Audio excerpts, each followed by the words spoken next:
This is lesson 4 in the functions and relations unit, domain and range from a graph. Okay, so just a reminder, we've heard these terms before, but I want to go over them again. Domain is the first set of elements in the relation or function. So we would put these elements on the x-axis when we graph them, and they belong to the independent variable. And then the range is the second set of elements in a relation or a function. We put these on the y-axis, and we can call them y, or sometimes f of x, or maybe another letter if it's a word problem to describe something. All right, so we're going to work specifically with graphs today, and we're going to go through some different notations. The first type of graph we're going to look at is just where you have a set of discrete points that are not connected. In this case, you want to just list out the x and y values from the graph. So remember, the domain, I'm going to use yellow for domain today, are the x values from the graph, and then the range is the y values. Before I list them, I'm just going to label these points that I have here, the x and y values, so the coordinates of the points. So this point here is at -1 for the x value, and then -2 for the y value. This point here is at 2, -3. This point here is at 2, 0. And this point here is at 4, 3. Right? So remember, when you're writing an ordered pair, you want to write the x value first and then the y value second. So for our domain and range, we just want to simply list out those numbers. So the domain is going to be, and I like to go in numerical order, 1, 2, and 4. Notice you don't have to list the number 2 twice. You just need to list it one time. Okay, and also when you're writing a list in math, we use these curly braces. All right, going in numerical order for the range, so starting at the bottom, we have -3, -2, 0, and 3, all of those blue numbers from the coordinates. Okay, so that's what to do if a graph has a set of points that are not connected with a line. Let's look at what happens when the graph does have a line. In the case of when we have points that are connected with a line, what the line means is that every single point along that line is part of the graph. Now, it would be impossible, I'm just going to draw some points on top of here. It would be impossible to list all these points because there's actually infinitely many of them. So what we want to do instead is use some notation to help us say that it's all the x values between these two numbers, or all the y values between these two numbers. Okay, so let's just do it in words first. So specifically looking at the domain here, I see that my graph starts at -2 and it ends at 4. Now, also we see that the point at -2 is solid. And then I have an open circle here at 4. What the open circle means is that this point actually is not part of the graph. So I'm going to put in brackets here, or I'm just going to point to here, not including 4. Because there's an open circle here. So every single point up until that very last point is part of the graph, but just not that point at x equals 4. Okay, so the way we write this in interval notation is we use brackets, and we use a square bracket when I want to say the point is included, and a round bracket when we don't want to include the point. So the smallest, and we always go from smallest to largest. So the very smallest x value is -2. The very largest x value is 4, and every x value in between is included. So we want to use a square bracket on the -2, but a round bracket on the 4, because I'm not including that point at 4 because there's an open circle there. So that's how I kind of do a shorthand way of saying it's all the x values from -2 to 4, but just not including 4. So that's one way to write the domain. The other way is to use inequality notation, so the less than or equal to signs. So we can say it like this: the x values, they're all greater than or equal to -2, but they're also all less than 4. So you could also say, like, the x values are between -2 and 4. And notice I did not put a line under there. That means I'm not including 4. Just writing a little note here. Right? Same with this round bracket. It means not including 4. That's because there's an open circle here at 4. Okay. All right, so that's how to write the domain. Let's look at the range.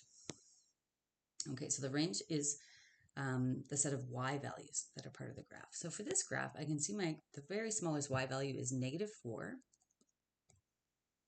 So I'm going from bottom to top here. And then the highest y value I see is 1.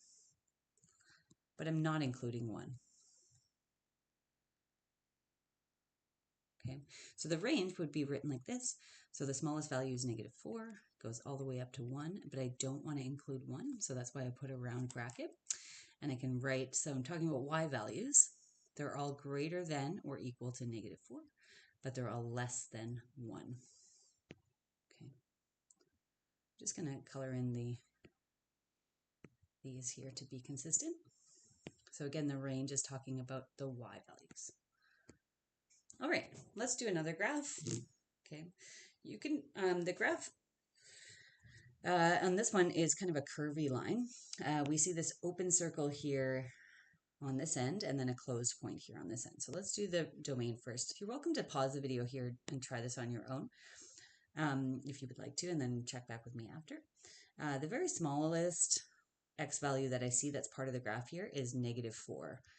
So my x values that are part of the graph are from -4, and then all of these x values in between are part of the graph until I get to 3. But I'm not including -4 in my domain because there's an open circle there.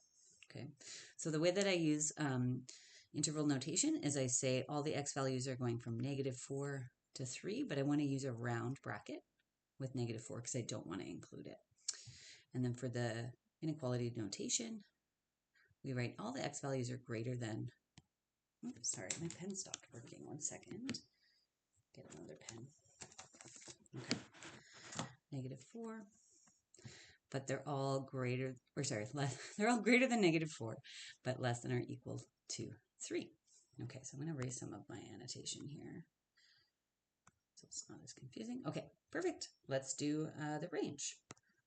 So that was the domain. Let's look at the y values. So for y values, we look at these numbers along the y-axis, and it's best to look from bottom to top because at the bottom is going to be the smallest y value that's part of the graph, and then at the very top of the graph, I see the largest y value.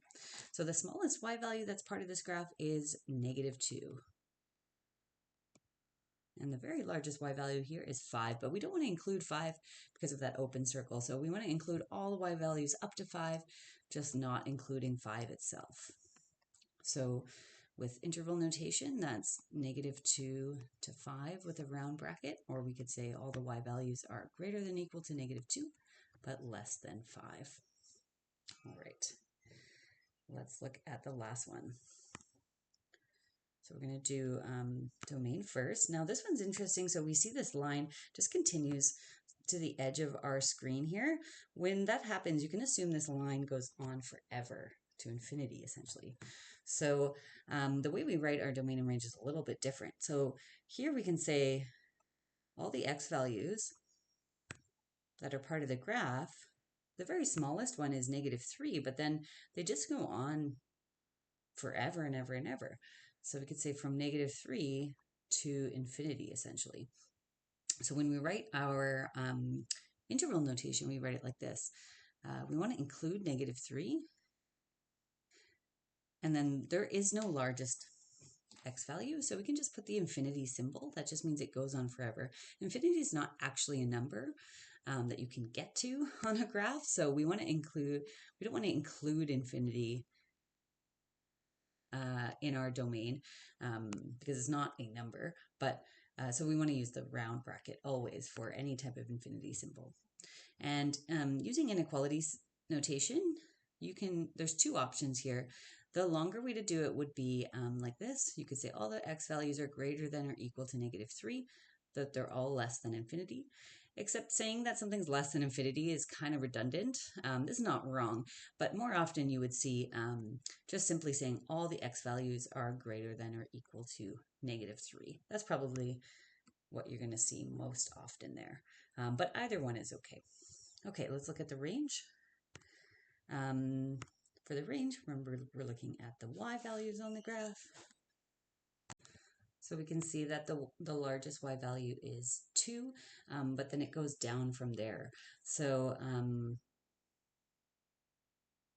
all the y values less than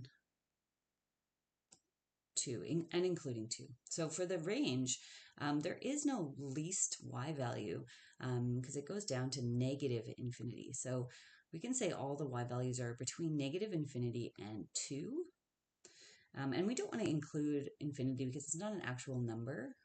So that's why we use a round bracket always for infinity. And then for the inequalities, we could write all the y values are less than or equal to 2, but greater than negative infinity. Again, you wouldn't really see that because saying something is greater than negative infinity is kind of redundant. So more often you would just see all the y values are less than or equal to 2. That's the most common way to write it, although the other way isn't wrong.